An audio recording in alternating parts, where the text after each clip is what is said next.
சேர்த்து எல்லாம் ஒன்றா போட்டு அரைச்சிடலாம். கட் பண்ணுறேன் சொல்ல பாருங்க. சாம்பார் தூள் அரைச்சிட்டு வந்தாச்சு. நம்ம வீட்லேயே கைப்பட பொருள் வாங்கி நாமளே ரெடி பண்ணி அரைச்சாச்சு. இந்த சாம்பார் தூள் பார்த்தீங்கன்னா அரைச்சிருக்குறாங்க. ஃப்ரெஷ்ஷானதை உங்களுக்கு கண்ணு முன்னாடியே வறுத்து பொடி பண்ணி மிஷினில் கொடுத்து அரைச்சிட்டு வந்திருக்காங்க. நைஸாக நல்லா இருக்குது. சாம்பார் அவ்வளோ ருசியாக இருக்குது. மணக்க சாம்பார் வைக்கல அவ்வளோ ருசியாக இருக்குது.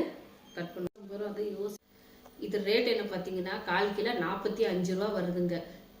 உங்களுக்கு வேணுங்கிறவங்க வாட்ஸ்அப்பில் ஆர்டர் பண்ணிக்கோங்க. வேணுங்கிறவங்க வாங்கிக்கலாம். ஃப்ரெஷ்ஷாக வேணுங்கிறவங்க கூட வேணும்னா அரைச்சி கொடுக்குறோம். பல்காவாக வேணும்னா கூட அரைச்சி கொடுக்குறோம். அடுத்து பார்த்தீங்கன்னா கறி மசாலா, எல்லா கறிக்கு போடுற மசாலா ரெடி ஆகிட்டு இருக்குது.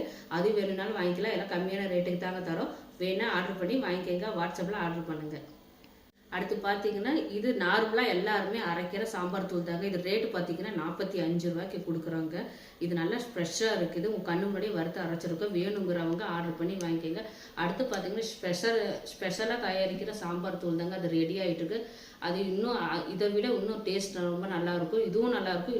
இதை விட இன்னும் அது பொருளுங்க நிறைய அதிகமாக போடுவோம். முருங்கை பொடி, முருங்கைக்கீரையெல்லாம் போட்டு செய்வோம். அது இன்னும் டேஸ்ட் நல்லாயிருக்கும். அது வேணுங்கிறவங்களாம் ஆர்டர் பண்ணிக்கோங்க. அதை அரைச்சிட்டு காட்டுறாங்க.